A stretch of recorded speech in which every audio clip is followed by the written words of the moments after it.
भारत में सतत विकास के लिए रणनीतियाँ। भारत अपनी बढ़ती ऊर्जा ज़रूरतों को पूरा करते हुए पर्यावरणीय प्रभाव को कम करने के लिए सक्रिय रूप से सतत ऊर्जा रणनीतियों पर कार्य कर रहा है। कई प्रमुख पहलें प्रतिकूल पर्यावरणीय प्रभावों वाले पारंपरिक ऊर्जा स्रोतों के कम उपयोग और इससे इतर विकल्पों के उपयोग पर केंद्रित है। गैर पारंपरिक ऊर्जा स्रोत। भारत तापीय और जल विद्युत संयंत्रों पर अपनी निर्भरता कम कर रहा है, जो ग्रीनहाउस गैस का उत्सर्जन करते हैं और प्राकृतिक पारिस्थितिकी तंत्र को बाधित करते हैं।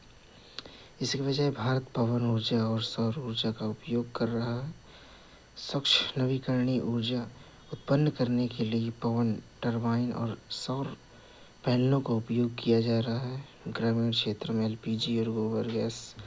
ग्रामीण क्षेत्रों में घरों के पारंपरिक रूप से लकड़ी और गोबर के उपले जैसे बायोमास ईंधन का उपयोग किया जाता है, जो इसमें वनों की कटाई, जलवायु प्रदूषण होता है। इससे निपटने के लिए सब्सिडी वाले एलपीजी और गोबर गैस बायोगैस संयंत्रों को बढ़ावा दिया जा रहा है।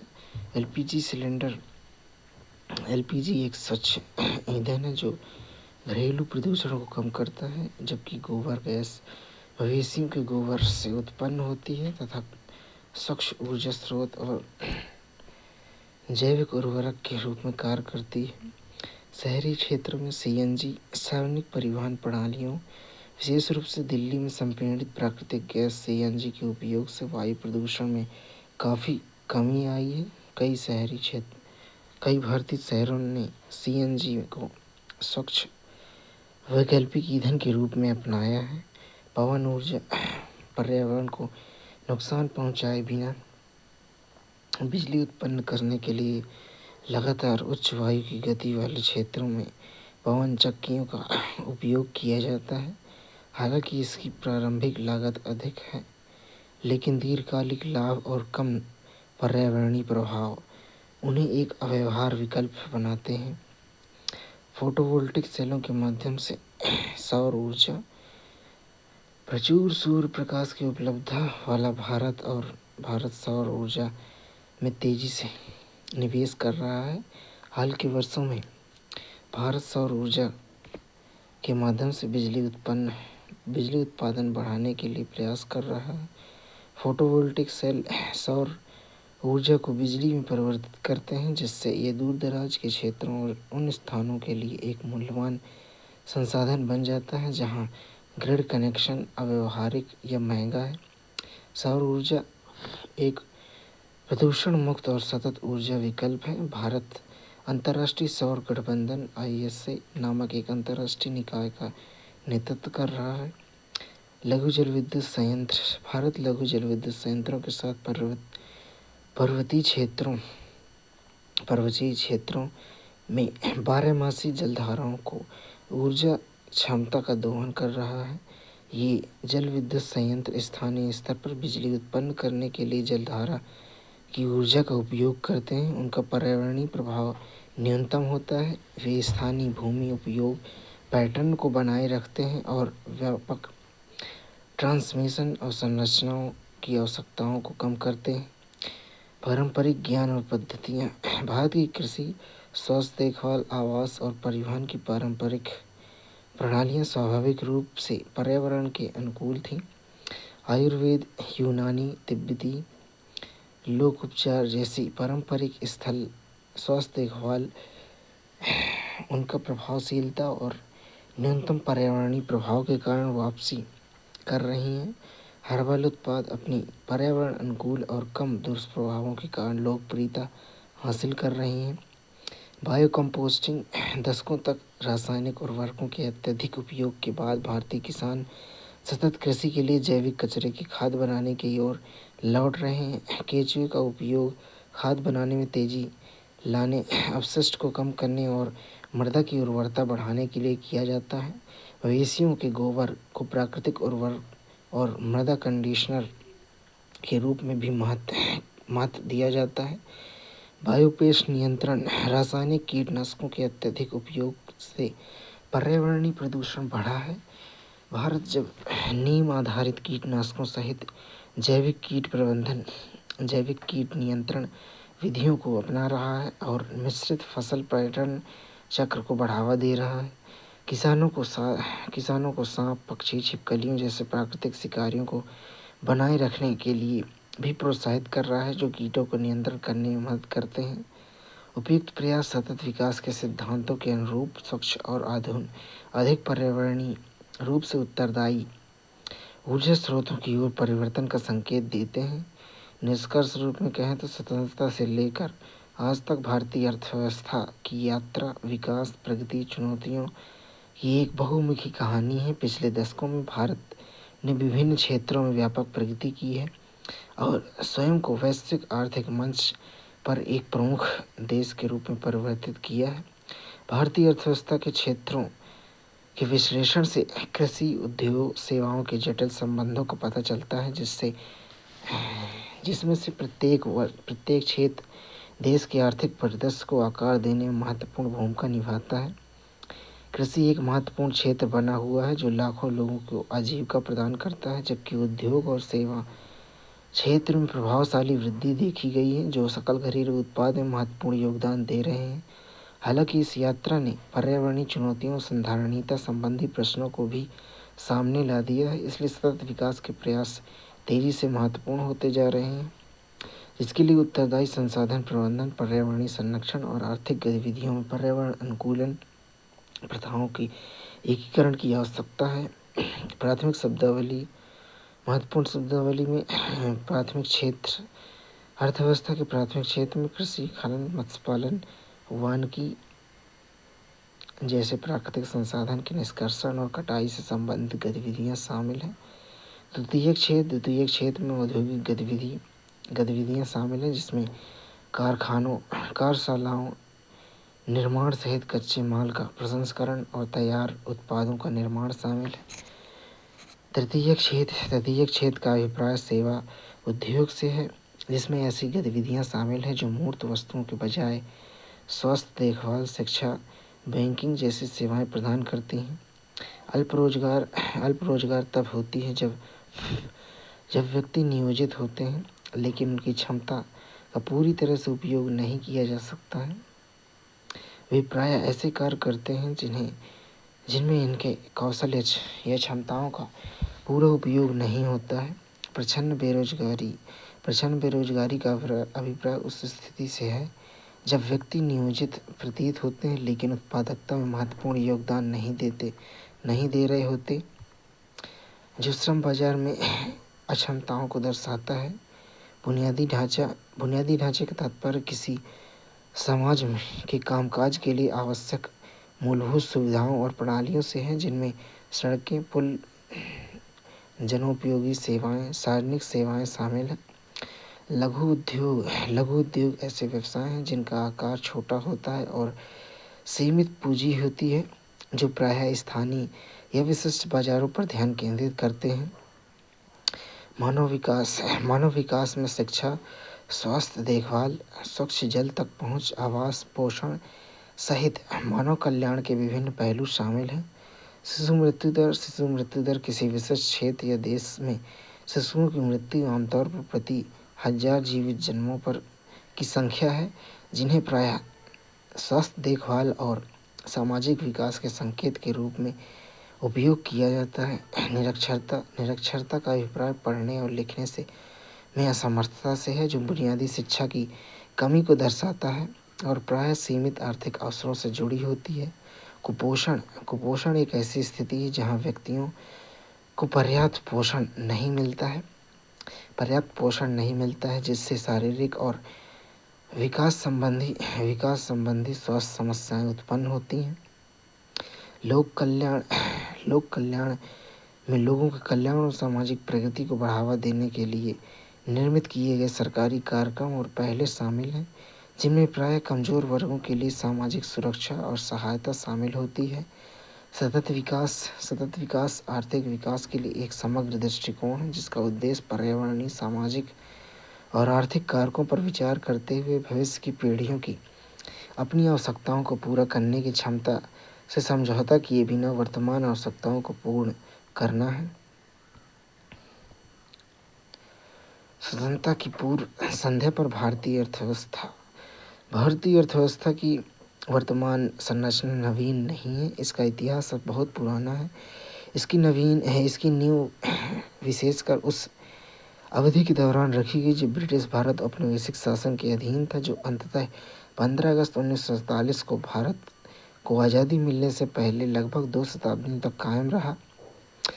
भारत में ब्रिटिश औपनिवेशिक शासन का एक मुख्य उद्देश्य ग्रेट ब्रिटेन के तेजी से विकसित हो रहे आधुनिक औद्योगिक आधार के लिए भारत को कच्चे माल के आपूर्तिकर्ता तक ही सीमित करना था। पिछले साढ़े सात दशकों में भारतीय अर्थव्यवस्था द्वारा प्रबंधित विकास के स्तर पर मूल्यांकन करने के लिए एक औपनिवेशिक शासन की शोषक प्रकृति को समझना महत्वपूर्ण है। औपनिवेशिक शासन के दौरान निम्न स्तरीय आर्थिक विकास। औपनिवेशिक शासन से पूर्व आर्थिक शक्ति। ब्रिटिश औपनिवेशिक शासन से पहले भारत एक आत्मनिर्भर अर्थव्यवस्था था, जिसमें अधिकांश लोगों के लिए कृषि आजीविका का प्राथमिक स्रोत थी। हालांकि आर्थिक ताना-बाना विविध प्रकार के विनिर्माण क्रियाओं से भी समृद्ध था, विशेष रूप से हस्तशिल्प उद्योग फल फूल रहे थे। भारत अपने उत्कृष्ट सूती और रेशमी वस्त्रों, धातु आधारित और बहुमूल्य मणि रत्न आदि से जुड़ी शिल्प कलाओं के उत्कृष्ट केंद्र के रूप में विश्व भर में सुविख्यात हो चुका था। इन उच्च गुणवत्ता वाले सामानों को उनके साधारण शिल्प कौशल के कारण संपूर्ण विश्व में बाजार प्राप्त हो रहे थे। बंगाल का सूती उद्योग। मलमल एक विशेष प्रकार का सूती कपड़ा है। इसका निर्माण क्षेत्र बंगाल, विशेषकर ढाका के आसपास का क्षेत्र रहा है। यह नगर अब बांग्लादेश की राजधानी ढाका है। ढाका में मलमल के उत्कृष्ट कोटि के सूती वस्त्र के रूप में विश्व भर में बहुत ख्याति अर्जित की थी। यह बहुत ही महीन कपड़ा होता था। विदेशी यात्री इसे शाही मलमल या मलमल खास भी कहते थे। इसका आशय यही था कि ये इस कपड़े को शाही परिवारों के उपयोग के योग्य मानते थे। औपनिवेशिक आर्थिक नीतियाँ। औपनिवेशिक शासन की शुरुआत से ही ब्रिटिश शासन द्वारा लागू की गई आर्थिक नीतियों का ध्येय भारतीय अर्थव्यवस्था के विकास को पोषित करने की बजाय ब्रिटेन के आर्थिक हितों को बढ़ावा देना था। आर्थिक नीति में इस परिवर्तन ने भारत को कच्चे माल की आपूर्तिकर्ता देश के रूप में बदल दिया और वह ब्रिटेन से तैयार औद्योगिक उत्पादों का उपभोक्ता बनकर रह गया। भारत की आर्थिक स्थिति का आकलन करने में उपेक्षा। औपनिवेशिक शासकों की एक स्पष्ट चूक यह थी कि उन्होंने भारत की राष्ट्रीय या प्रति व्यक्ति आय का आकलन करने का भी ईमानदारी से कोई प्रयास नहीं किया, जो काफ़ी हद तक अनिर्धारित रही। यद्यपि इस आय को मापने के लिए व्यक्तिगत प्रयास किए गए, लेकिन परिणाम प्रायः परस्पर विरोधाभासी और अनिर्णायक रहे। भारत की आय का अनुमान लगाने के उल्लेखनीय प्रयास। इस अवधि के दौरान भारत की आय का अनुमान लगाने का प्रयास करने वाले उल्लेखनीय व्यक्ति में Dadabhai Naoroji, William Digby, Findlay Shirras, VKRV. Rao और सी.आर. देसाई थे। वी.के.आर.वी. राव के विचार औपनिवेशिक काल के दौरान विशेष रूप से महत्वपूर्ण थे। अलग-अलग अनुमानों के बावजूद अधिकांश अध्ययनों में आम सहमति यह थी कि 20वीं शताब्दी के पूर्वार्ध के दौरान भारत की कुल वास्तविक उत्पादन वृद्धि 2% से कम ही बनी रही। इसके अलावा प्रति व्यक्ति उत्पादन में मामूली आधा प्रतिशत की वार्षिक वृद्धि हुई, जो औपनिवेशिक काल के दौरान आर्थिक ठहराव की तस्वीर प्रस्तुत करती है। कृषि क्षेत्र। यह अर्थव्यवस्था का एक क्षेत्र जिसमें फसल और पशु उत्पादन के साथ साथ कृषि इंजीनियरिंग और कृषि मशीनरी, उर्वरक, खेती के लिए उपयोगी अन्य प्रकार के उत्पादों का उत्पादन शामिल है। कृषि अर्थव्यवस्था की व्यापकता। ब्रिटिश औपनिवेशिक शासन के तहत भारत की अर्थव्यवस्था मुख्य रूप से कृषि प्रधान बनी रही। देश की लगभग 85% आबादी गाँवों में रहती थी और अपने निर्वाह के लिए कृषि पर निर्भर थी। आबादी का एक बड़ा हिस्सा कृषि कार्य से जुड़े होने के बावजूद कृषि क्षेत्र कई चुनौतियों से भरा हुआ था। कृषि उत्पादकता कृषि उत्पादन और लागत का अनुमान होता है। औपनिवेशिक भारत में कृषि उत्पादकता में गिरावट देखी गई। भले ही कुल कृषि योग्य भूमि क्षेत्रों में कुछ विस्तार हुआ। इस ठहराव का मुख्य कारण औपनिवेशिक शासन द्वारा शुरू की गई विभिन्न भूमि बंदोबस्त प्रणाली थी। जमींदारी प्रथा और उसके हानिकारक प्रभाव। जमींदारी प्रथा ने जमींदारों के रूप में पहचाने जाने वाले बिचौलियों को जमीन के बड़े भूखंड प्रदान किए और वे उन किसानों से भू राजस्व एकत्र करते थे जो उन भूखंडों से काम करते थे। बंगाल प्रेसिडेंसी इसमें पूर्ववर्ती राज्यों के कुछ हिस्से शामिल थे में लागू की गई जमींदारी प्रथा ने कृषि लाभ को किसानों से जमींदारों की ओर मोड़ दिया। दुर्भाग्य से जमींदारों की एक बड़ी संख्या ने औपनिवेशिक सरकार की ही तरह कृषि की स्थिति सुधारने में कोई रुचि नहीं दिखाई। उनका ध्यान मुख्य रूप से लगान वसूली पर रहा और उन्होंने किसानों द्वारा सहन की जाने वाली अपनी आर्थिक कठिनाइयों को भी परवाह नहीं की। तकनीकी और असंरचनात्मक कमियां। कृषि क्षेत्र कम तकनीकी प्रगति, अपर्याप्त सिंचाई सुविधाओं और उर्वरकों की मामूली उपयोग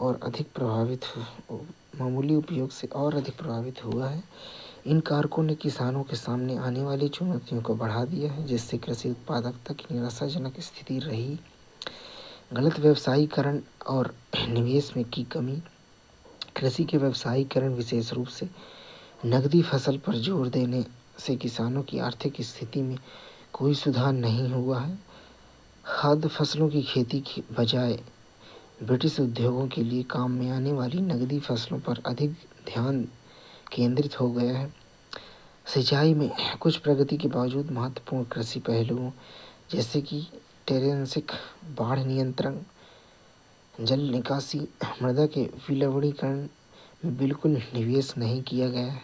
कुछ किसानों ने वाणिज्यिक फसलों को प्राथमिकता देने वाले फसल पैटर्न को अपनाया, जबकि अधिकांश काश्तकारों, छोटे किसानों और बटाईदारों के पास कृषि में निवेश करने के लिए संसाधनों, प्रौद्योगिकी और प्रोत्साहन की कमी थी, जिससे कृषि संकट और गहरा गया।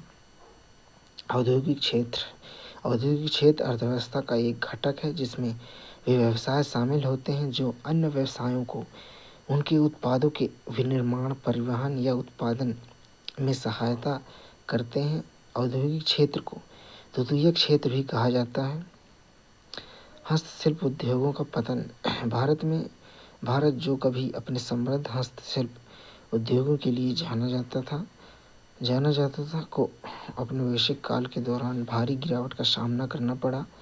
इन उद्योगों को आधुनिक बनाने या नए उद्योग स्थापित करने के प्रयासों के अभाव के कारण देश के हस्तशिल्प क्षेत्रों के ऐतिहासिक महत्व में उल्लेखनीय कमी आई।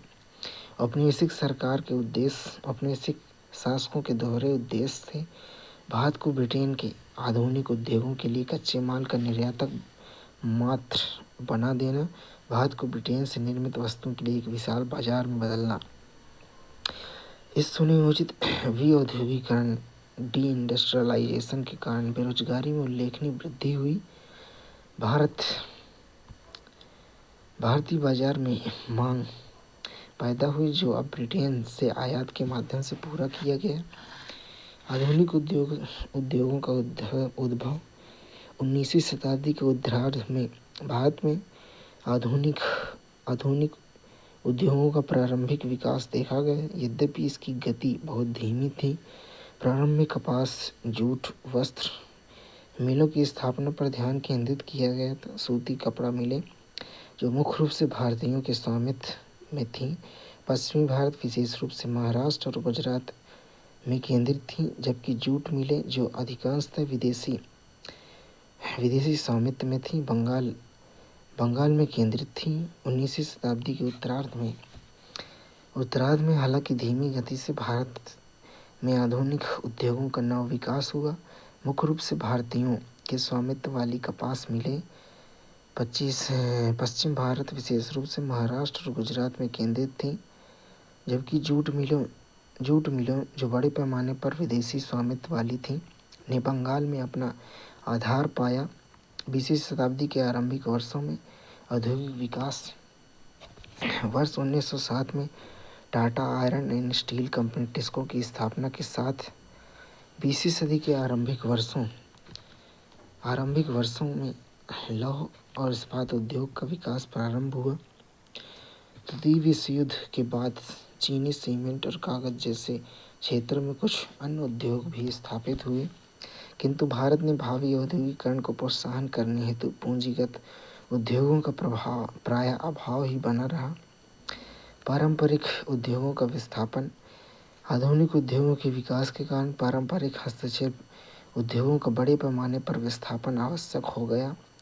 नए उद्योगों के विकास के बावजूद औद्योगिक क्षेत्र की विकास दर और सकल घरेलू उत्पाद या सकल मूल्य वर्धित जीवीए में उनका योगदान काफ़ी सीमित रहा। सार्वजनिक क्षेत्र की सीमाएं नए औद्योगिक क्षेत्र का दायरा काफ़ी हद तक सार्वजनिक क्षेत्र के भीतर ही सीमित रहा। इसका संचालन मुख्य रूप से रेलवे, बिजली उत्पादन, संचार, बंदरगाहों और चुनिंदा विभागीय उपक्रमों पर केंद्रित था।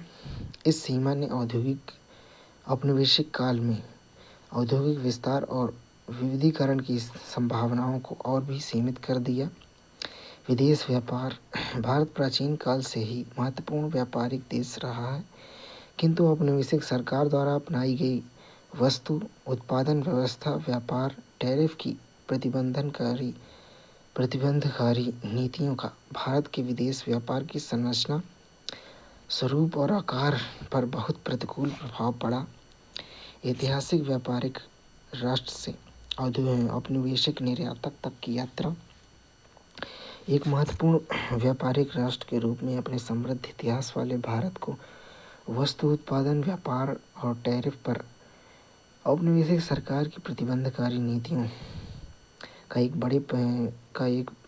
बड़े परिवर्तन का सामना करना पड़ा। भारत कच्चे उत्पाद जैसे रेशम, कपास, ऊन, चीनी, नील और जूट जैसे प्राथमिक उत्पादकों का निर्यातक बनकर रह गया, जबकि ब्रिटेन में बनी उपभोक्ता और पूंजीगत वस्तुओं का आयातक भी हो गया था। ब्रिटेन द्वारा एक अधिकार स्थापित किया जाना। औपनिवेशिक काल में ब्रिटेन ने आयात और निर्यात दोनों को नियंत्रित करते हुए भारत के विदेशी व्यापार पर एक अधिकार स्थापित कर लिया। भारत के विदेशी व्यापार का एक बड़ा हिस्सा ब्रिटेन तक ही सीमित था। शेष कुछ व्यापार चीन, सीलोन, श्रीलंका और फारस, ईरान जैसे कुछ अन्य देशों के साथ भी था। सुएज नहर का व्यापार मार्ग खुलने से भारत के व्यापार मार्गों पर ब्रिटिश नियंत्रण और भी सख्त हो गया।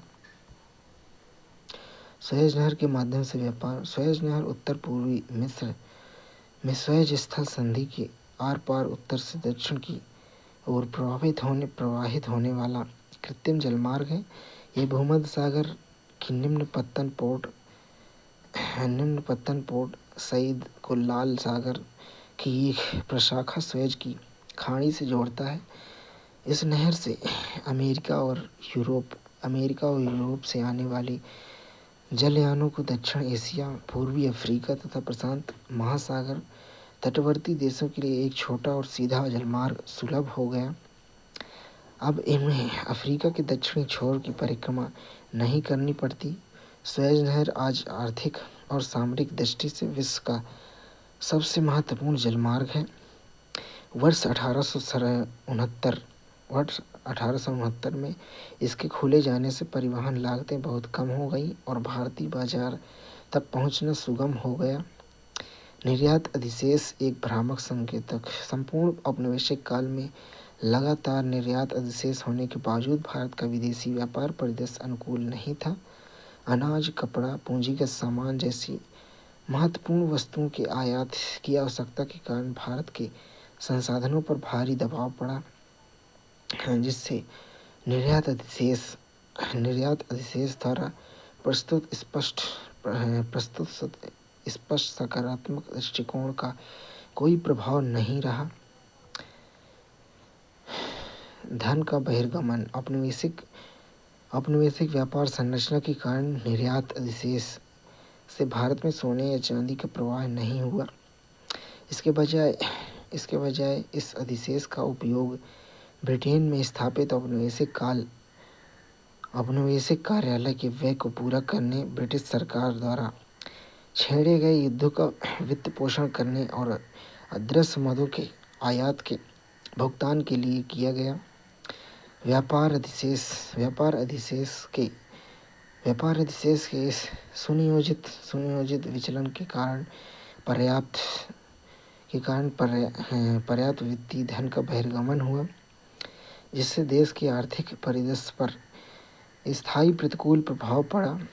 जनसांख्यिकी स्थिति किसी क्षेत्र की जनसंख्या से संबंधित होती है। इसमें जनसंख्या वृद्धि, जनसंख्या में विभिन्न आयु समूहों का प्रतिशत, साक्षरता दर, लिंगानुपात, शहरी ग्रामीण जनसंख्या अनुपात आदि जैसे विभिन्न कारक शामिल होते हैं। जनगणना कार्य की शुरुआत। ब्रिटिश सरकार ने जनसांख्यिकी आंकड़े एकत्र करने की शुरुआत वर्ष 1881 की जनगणना की शुरुआत के साथ हुई।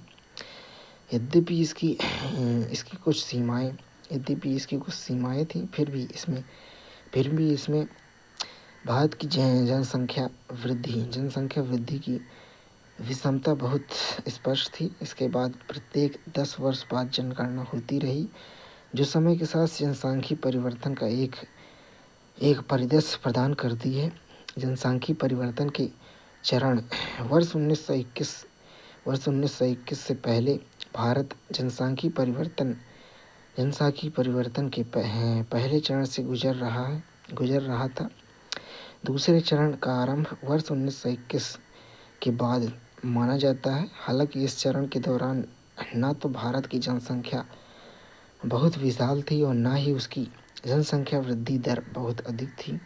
साक्षरता एक निराशाजनक परिदृश्य। इस काल में साक्षरता का एक निराशाजनक परिदृश्य सामने आया, जिससे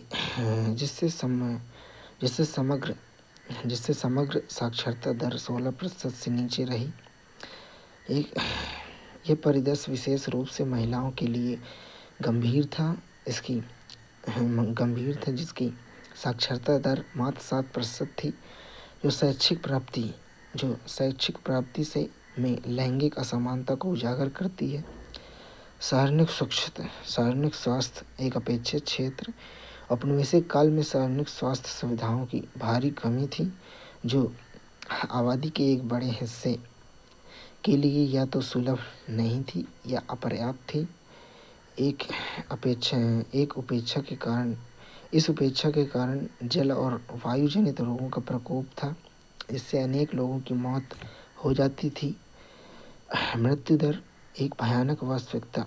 इस अवधि के दौरान मृत्यु दर अत्यधिक थी, जिससे शिशु मृत्यु दर विशेष रूप से चिंताजनक थी, जो प्रति 1000 218 थी। यह वर्तमान शिशु मृत्यु दर 33 प्रति 1000 से बिल्कुल विपरीत है। जीवन प्रत्याशा भी मात्र 32 वर्ष थी, जो वर्तमान में 69 वर्ष की जीवन प्रत्याशा से बहुत कम है। गरीबी अंतर्निहित खतरा। यद्यपि विश्वसनीय आंकड़ों के अभाव से यह कह पाना कठिन है कि यह समय गरीबी का प्रसार कितना था, लेकिन इस बारे में कोई मतभेद नहीं है कि औपनिवेशिक काल के दौरान भारत में अत्यधिक गरीबी व्याप्त थी। इस आर्थिक कठिनाई के कारण उस समय के दौरान भारत की जनसांख्यिकी स्थिति बदतर हो गई थी। व्यावसायिक संरचना का तात्पर्य समाज में व्यवसायों के समग्र वितरण से है, जो कौशल स्तर, आर्थिक कार्य या सामाजिक पायदान द्वारा परिभाषित होता है। कृषि क्षेत्र का प्रभुत्व। भारत में औपनिवेशिक काल में व्यावसायिक संरचना में एक ठहराव देखा गया, जिसमें कृषि क्षेत्र प्रमुख नियोक्ता बना रहा। अधिकांश आबादी की आजीविका कृषि पर निर्भर थी, जो अन्य क्षेत्रों में सीमित विविधीकरण को दर्शाता है। कार्यबल वितरण काफ़ी हद तक अपरिवर्तित रहा, जो विभिन्न उद्योगों और क्षेत्रों के बीच बड़े परिवर्तनों की कमी को दर्शाता है। संक्षिप्त सांख्यिकी वितरण, स्टैटिस्टिकल ओवरव्यू। रोजगार के आंकड़ों पर बारीकी से नज़र डालने से पता चलता है कि कृषि क्षेत्र में आमतौर पर 70 से 75% कार्यबल को रोजगार प्राप्त हो रहा था। दूसरी ओर विनिर्माण और सेवा क्षेत्र पिछड़ गए, जिसमें क्रमशः लगभग 10% और 15 से 20% कार्यबल को रोजगार प्राप्त हो रहा था। क्षेत्रीय विषमताएं, रीजनल वेरिएशंस। व्यावसायिक संरचना में क्षेत्रीय विषमताएं भी थीं। मद्रास प्रेसिडेंसी, बॉम्बे और बंगाल जैसे क्षेत्रों में कृषि से विनिर्माण और सेवा क्षेत्र की ओर क्रमिक बदलाव देखा गया। इसके विपरीत उड़ीसा, राजस्थान, पंजाब जैसे राज्यों में इसी अवधि के दौरान कृषि रोजगार में वृद्धि देखी गई, जो विभिन्न क्षेत्रों में असमान विकास और विविधीकरण को दर्शाता है। आजीविका पर प्रभाव। आजीविका के प्राथमिक स्रोत के रूप में कृषि का प्रभुत्व अन्य क्षेत्रों में अवसर और विकास की कमी को रेखांकित करता है। यह स्थिर व्यावसायिक संरचना एक विविध आर्थिक वातावरण को बढ़ावा देने में औपनिवेशिक सरकार की पहल संबंधी कमी को दर्शाती है, जिससे औपनिवेशिक काल के दौरान भारत में आर्थिक विकास की संभावना सीमित हो गई। अवसंरचना एक प्रमुख क्षेत्र है जो भारतीय अर्थव्यवस्था के समग्र विकास को गति प्रदान करता है। यह खंड बिजली, पुल, बांध, सड़क और शहरी अवसंरचना के विकास पर केंद्रित है। सड़क विकास। औपनिवेशिक शासन के अंतर्गत सड़कों के निर्माण ने मुख्य रूप से सैन्य जमावड़े और निर्यात के लिए बंदरगाहों तक कच्चे माल के परिवहन की सुविधा के दोहरे उद्देश्य को पूरा किया। स्थानीय जनता की आवश्यकताएं गौण थीं, क्योंकि मुख्य रूप से औपनिवेशिक हित साधन पर ही ध्यान केंद्रित था। रेल की शुरुआत। वर्ष 1850 में अंग्रेजों द्वारा की गई रेल की शुरुआत भारत की अवसंरचना के विकास में एक महत्वपूर्ण मील का पत्थर सिद्ध हुआ। रेलवे ने भौगोलिक और सांस्कृतिक बाधाओं को तोड़ते हुए न केवल लंबी दूरी की यात्रा को आसान बनाया, बल्कि भारतीय कृषि के व्यवसायीकरण में भी महत्वपूर्ण भूमिका निभाई। हालांकि इस व्यवसायीकरण का नकारात्मक पहलू यह था कि इसने ग्रामीण अर्थव्यवस्था की आत्मनिर्भरता पर प्रतिकूल प्रभाव डाला, जो रेल अवसंरचना की मिली-जुली विरासत का संकेत देता है। टेलीग्राफ प्रणाली। विद्युत टेलीग्राफ प्रणाली की स्थापना इसकी उच्च लागत के बावजूद मुख्य रूप से उपनिवेश में कानून व्यवस्था बनाए रखने के उद्देश्य से की गई थी। इसकी शुरुआत ने स्थानीय आबादी की संचार आवश्यकताओं की तुलना में औपनिवेशिक प्रशासन के हितों की अधिक पूर्ति की। डाक सेवाएं। यद्यपि डाक सेवाएं शुरू की गई वे वास्तव में जनता के लिए उपयोगी थीं, लेकिन औपनिवेशिक काल के दौरान वे अपर्याप्त रहीं। डाक सेवा का विकास भारत की आबादी को वास्तविक आवश्यकताओं से मेल नहीं खाता, जो सेवा प्रदाता में अंतराल को दर्शाता है।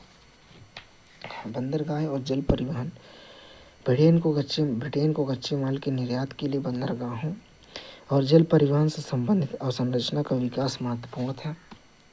हालांकि इस विकास का उद्देश्य आंतरिक व्यापार को बढ़ावा देना या स्थानीय आबादी की आजीविका में सुधार करना नहीं था। समग्र आकलन, ओवरऑल असेसमेंट। औपनिवेशिक काल में अवसंरचना के विकास का प्रमुख उद्देश्य औपनिवेशिक शासकों की आर्थिक और प्रशासनिक हितों की पूर्ति करना था। हालांकि रेलवे और डाक सेवा जैसे क्षेत्रों के विकास का कुछ सकारात्मक प्रभाव पड़ा, लेकिन उसका प्रमुख उद्देश्य भारत की जनता की आवश्यकताओं को पूर्ण करना या जीवन स्तर में सुधार करना नहीं था। निष्कर्ष रूप में कहें तो स्वतंत्रता प्राप्ति तक 200 वर्षों के विदेशी शासन का प्रभाव भारतीय अर्थव्यवस्था के प्रत्येक आयाम पर अपनी पहुंच बना चुका था। कृषि क्षेत्र पहले से ही अत्यधिक श्रम अधिशेष के भार से अधिरूपित था। इसकी स्थापना का स्तर भी बहुत कम था। औद्योगिक क्षेत्र भी आधुनिकीकरण, विविधीकरण, क्षमता संवर्धन और सार्वजनिक निवेश में वृद्धि की मांग कर रहा था। विदेशी व्यापार तो केवल इंग्लैंड की औद्योगिक क्रांति को पोषित कर रहा था। प्रसिद्ध रेलवे नेटवर्क सहित सभी अवसंरचनाओं में उन्नयन, प्रसार, जनोन्मुखी विकास की आवश्यकता थी। व्यापक गरीबी और बेरोजगारी भी सार्वजनिक आर्थिक नीतियों को जन कल्याणोन्मुखी बनाने का आग्रह कर रही थी। संक्षेप में देश में सामाजिक आर्थिक चुनौतियां बहुत अधिक थीं। महत्वपूर्ण शब्दावली: पूंजीगत वस्तुएं उद्योग अर्थव्यवस्था का एक महत्वपूर्ण क्षेत्र है जो अन्य वस्तुओं और सेवाओं के उत्पादन में उपयोग की जाने वाली मशीनरी, उपकरण, औजारों का उत्पादन करता है। सरल शब्दों में पूंजीगत वस्तुएं औद्योगिक और आर्थिक विकास का आधार हैं, क्योंकि वे उपभोक्ता वस्तुओं और अन्य वस्तुओं के उत्पादन में सहायक होती हैं। ब्रिटेन में औद्योगिक क्रांति: 18वीं शताब्दी के अंत में ब्रिटेन में औद्योगिक क्रांति शुरू हुई। इसने कृषि और शिल्प आधारित अर्थव्यवस्था में से औद्योगिक और मशीनरीकृत अर्थव्यवस्था की ओर परिवर्तन किया। ब्रिटेन में औद्योगिक क्रांति की प्रमुख विशेषताओं में उत्पादन का मशीनीकरण, भाप इंजनों का व्यापक उपयोग, कारखानों का विकास और शहरी केंद्रों का विकास शामिल था। सकल मूल्य वर्धन (जीवीए) यह किसी क्षेत्र या इकाई द्वारा उत्पादित वस्तुओं और सेवाओं के कुल मूल्य में मध्यवर्ती खपत का मूल्य घटाकर प्राप्त होता है। मध्यवर्ती खपत में कच्चे माल की लागत और उत्पादन प्रक्रिया में उपयोग किए जाने वाले अन्य लागत शामिल होते हैं।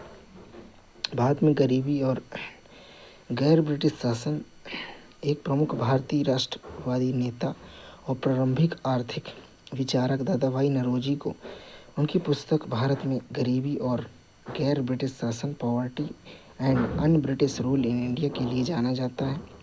वर्ष 1901 में प्रकाशित यह पुस्तक एक मौलिक कृति है जिसमें ब्रिटिश औपनिवेशिक शासन के तहत भारत के आर्थिक शोषण और देश में गरीबी पर उनके प्रभाव का वर्णन किया गया है।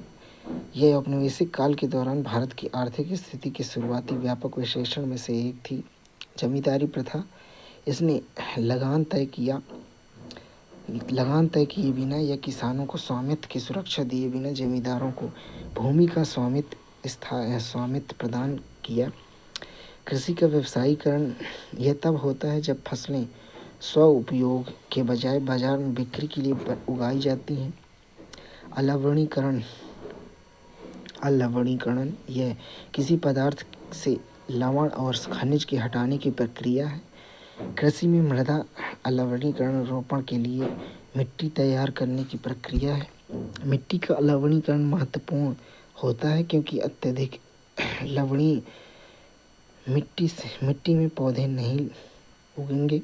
एकाधिकार: यह एक बाजार संरचना है जहां एक एकल आपूर्तिकर्ता किसी उत्पाद या सेवा का उत्पादन और बिक्री करता है। जनसांख्यिकी: यह मानव जनसंख्या का वैज्ञानिक अध्ययन है। मृत्यु दर: यह एक विशिष्ट समय अवधि के दौरान जनसंख्या में व्यक्तियों की मृत्यु दर का अनुपात है।